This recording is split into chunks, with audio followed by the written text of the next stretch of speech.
Halo. Halo, kembali lagi di Ruang Ngobrol. Masih bersama saya Dari sama Mas Fudo. Kali ini kita akan membahas One Piece chapter 1183 seperti biasa di Senin malam ini. Sebelum itu jangan lupa subscribe teman-teman. Terima kasih yang udah subscribe. Langsung aja kita bahas chapter 1183. Nah, ini kita bahas Dozan dulu ya, Mas ya. Dozan dulu. Masih agak penasaran sih sebenarnya Dozan ini apa sih? Teori yang paling kenceng Joy Boy ya, Mas ya. Iya, Will of Dozan. Teori yang paling kenceng itu. Albeit masuk akal, tapi jelek banget. Apa ya? Aku kayak masih lebih apa ya istilahnya? Agak Kayak kurang suka kalau aku D itu nama orang. aku aku ngerasa ini sengaja sih tuh. Maksudku Biar mancing diskusi eh ya. biar ini red herring sih. Jadi biar orang tuh berteori ke arah sini sini sini nanti plot twist gitu. Nah, Mm-mm. kalau teorimu gimana dong? Kalau aku lebih ngerasa kalau apa namanya? Ada kemungkinan ya kalau dari cara ngomongnya Imu ya, soalnya kan sebelum ini Imu itu kalau manggil Luffy sama manggil Loki itu biasanya kan pakai nama buah iblisnya. Cuman Oh, di konteks ini dia manggilnya pakai nama. Kayak aku lebih ngerasa oh, dia manggilnya kan Nika, Nidok. Terus dan ini baru saja manggil Dozan. Kok aku kayak ada feeling bahwa Dozan ini salah satu dari 4 god itu. Soalnya apa ya? Ya walaupun nggak tahu ya ini efek buah iblis efek suaranya apa, soalnya kan biasanya God itu namanya dari efek suara ya, Zaza sama Nika itu kan so oh. far. Cuman kalau ngelihat ininya mas, kan udah ada Nika, udah ada Zaza, udah ada katakanlah Imu sendiri yang kemungkinan juga God, yang teorinya paling kencang Oh. Earth God, berarti kan tinggal Forest God. Bisa jadi ini mendukung teoriku yang kita bahas chapter lalu ya mas ya. Chapter lalu kan aku sempat berteori kalau karena buah iblisnya Nika itu di nggak ketangkep-tangkep, ada kemungkinan buah iblis lainnya itu udah ada di tangannya Imu, udah diamankan istilahnya. Nah, aku ada feeling karena dia ngomongnya sebagaimana yang dilakukannya menghapus Dozan ya. Ada feeling Dozan itu bisa jadi buah iblis God yang udah dia amankan istilahnya. Hmm. Jadi satu dari 4 God lah. Hmm. Basically itu aku menarik sih. Teori itu tuh menarik karena eh, Timo kan basically manggil ke ke Karakter. apa namanya ke Nidok itu manggilnya kan buah iblis ya, ke Nika juga. Kecuali Nika ya, Nika kan dipanggil Joy Boy ya, Iya. kecuali Nika ya. Tapi Joy Boy Nah, Luffy kalau sempat dipanggil Nika juga sih.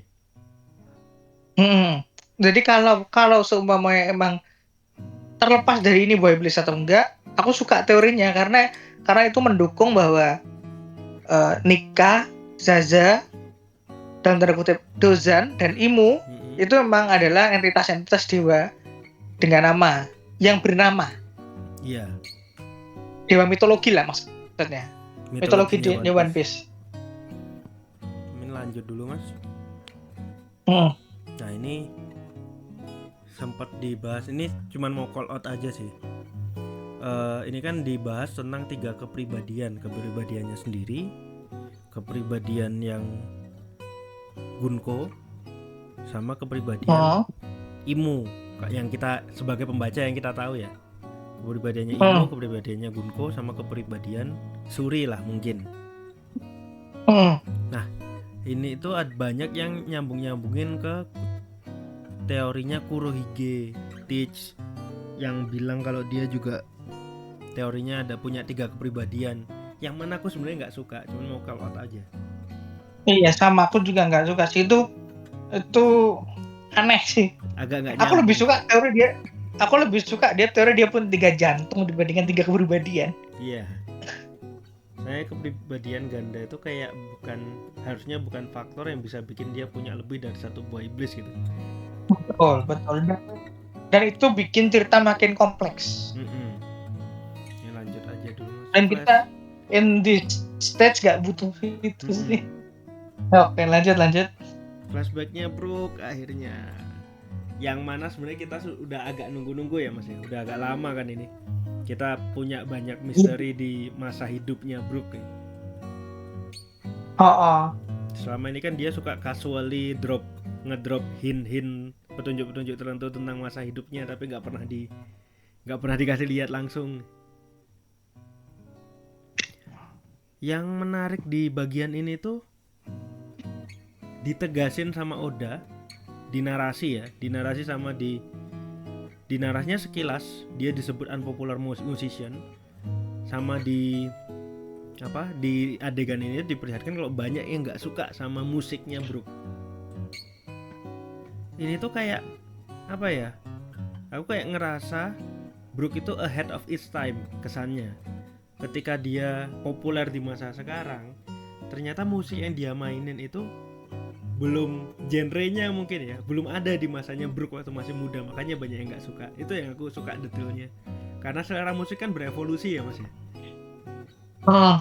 Jadi kayak di dunia nyata selera musik itu berevolusi.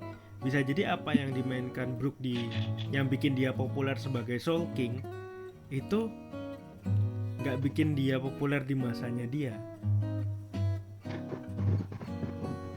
Gimana? Genre musik yang dia mainin yang bikin dia populer sebagai Soul King, ketika dia mainkan ketika dia masih hidup, ketika dia masih muda, itu nggak bikin dia populer, malah banyak yang nggak suka. Itu detail yang menarik dari world buildingnya One Piece sih. Oh iya. Kalau aku dibandingkan ahead of its time, aku merasa malah dia itu inventor genre musik tertentu yang mana pada saat ini dibandingkan nggak populer lebih terasa aneh pada saat flashback ini ya. Kamu mainin musik apa sih? Ini bukan jenis musik yang umum dimainin gitu. Kalau aku lebih terasa seperti itu. Itu juga make sense sih.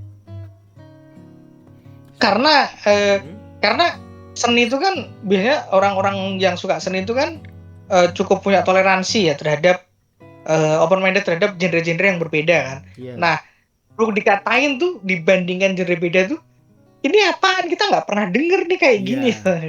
Kalau aku lebih ke situ sih. Ya tapi ini subtle sih yang aku suka dari Oda. Iya. Dan ini tidak penting. Iya. Ini tidak penting, ini tidak memberikan dampak ke plot, tapi dampak ke karakterisasi. Iya. Which is membuat karakter-karakternya makin hidup. Yang mana ya kita suka One Piece kan memang karena itu ya. Karakter-karakternya hidup. Ya layer karakternya jadi nambah istilahnya. Padahal cuma segitu doang kita bisa menganalisis karakternya Brook lebih dalam ya kan. Lanjut, aku suka ini sih Mas, dinamikanya Brook sama Raja. Terus perlu diingat kalau Brook itu marah sama Shuri itu karena benefaktornya, yang mana kemungkinan si Raja ini bukan ibunya ya kan. Iya. Kalau ngelihat bagaimana banternya Brook sama siapa nama rajanya tuh? Luffy, aku lupa. Kalau ngelihat banternya mereka tuh, mereka emang sangat akrab sekali sih. Apalagi si Shuri ini kan dipanggil pembunuh raja kalau nggak salah. Sebelum aku lupa. Di masa sekarang, waktu dia ngelihat Gunko itu kalau nggak salah pembunuh ayah apa pembunuh raja. Jadi yang jadi korban di sini kemungkinan bapaknya. Kalau aku salah mungkin bisa dikoreksi ya teman-teman. Iya, berarti makin gamblang sih kenapa Brook tuh di wordingnya tuh dia nggak mau bunuh dia, tapi dia nggak mau ketemu lagi. Iya.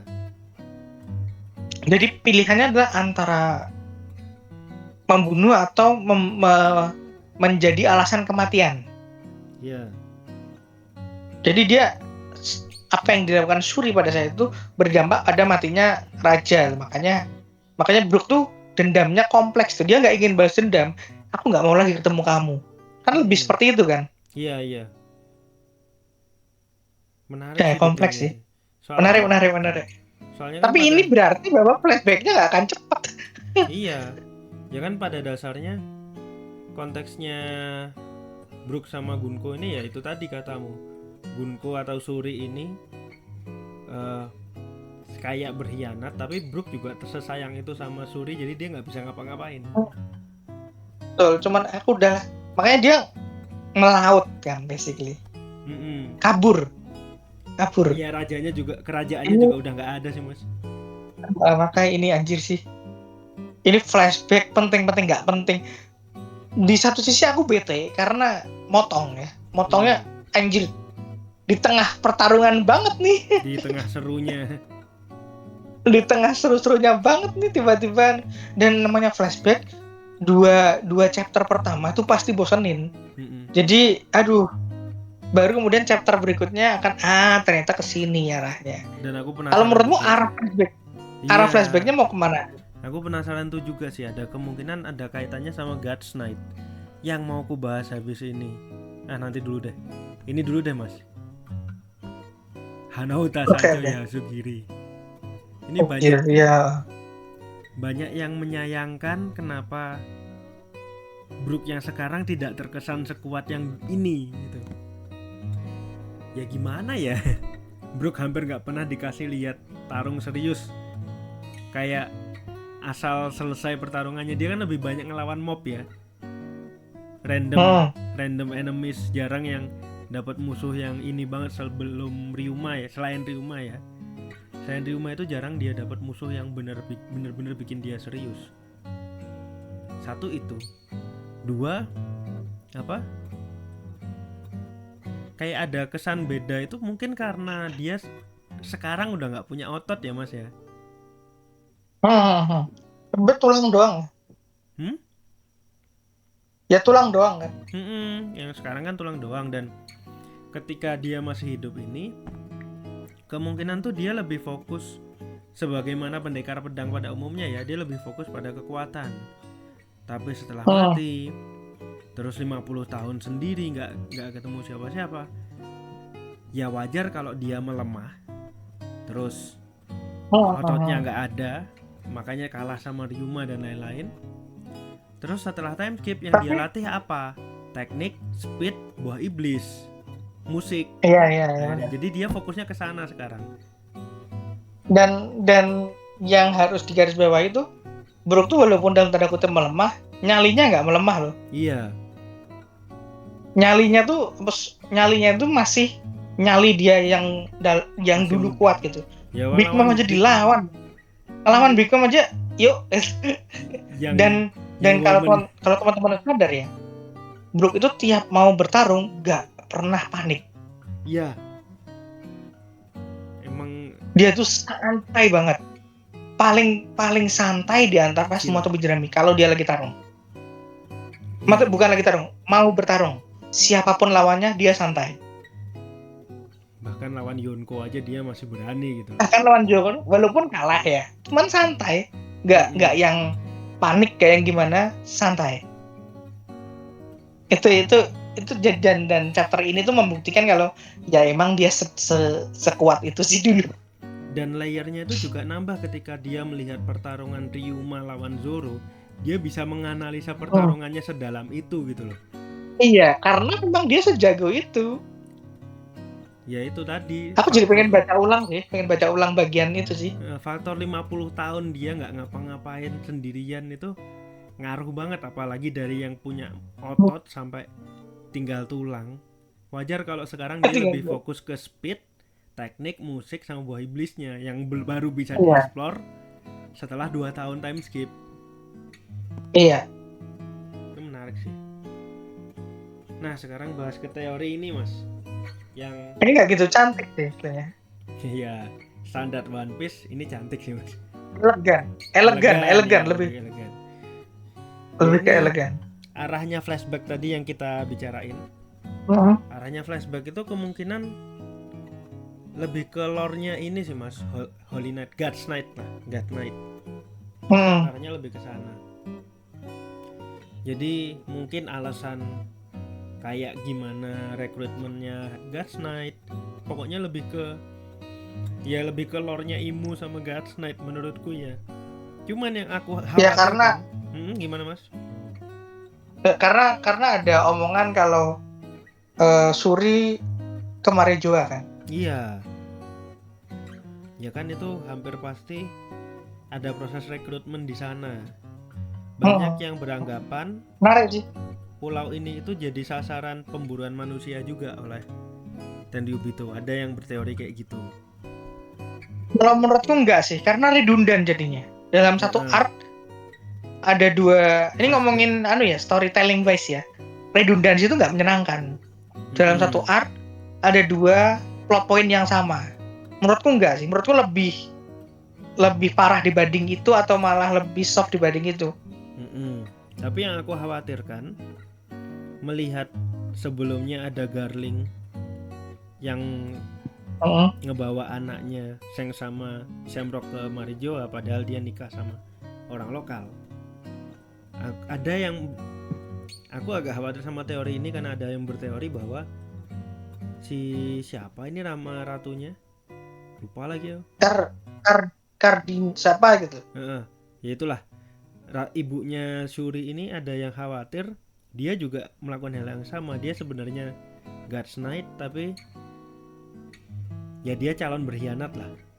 Ada kekhawatiran itu soalnya yang di kalau sejujurnya kalau memang begitu menarik sekali.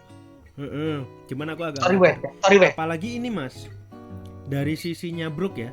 Brook itu ketika Gunko ketemu Gunko, dia itu hanya bilang father killing princess kalau nggak salah dan merasa benefaktornya. Dia lebih fokus ke bapaknya, bukan ibunya. Nah iya benar sih. Nah itu kemungkinannya jadi makin gede. Kemungkinannya ada dua. Ibunya mati sakit sebelum ini atau pokoknya mati sebelum kejadian father killing princess itu, atau ibunya sekongkol dan Suri yang iniin bapaknya. Nah itu yang aku khawatirkan bagian itu sih. Either way aku jadi lebih tertarik sama flashbacknya setelah denger ini sih. Nah apalagi narasinya ini Mas, dua orang yang dikagumi dan dicintai oleh rakyat Esperia. Betul. Ratu ini dan Brook. Dan itu kan pola berulangnya Oda tuh. Orang yang terlihat baik ternyata jahat. Dan bapaknya Suri itu juga walaupun kelihatannya tampilannya kayak gitu jelas orang baik gitu. Betul, makanya ini ya udahlah. Let's wait and see lah ya. Ya, aku penasaran sih arahnya kemana. Oke sih. Oke, itu aja sih ya. Review kita kali ini. Terima kasih udah nonton sampai akhir. Jangan lupa juga like, subscribe, dan share. Dan juga follow medsos kita di bawah. Sampai ketemu di konten One Piece selanjutnya. Thank you.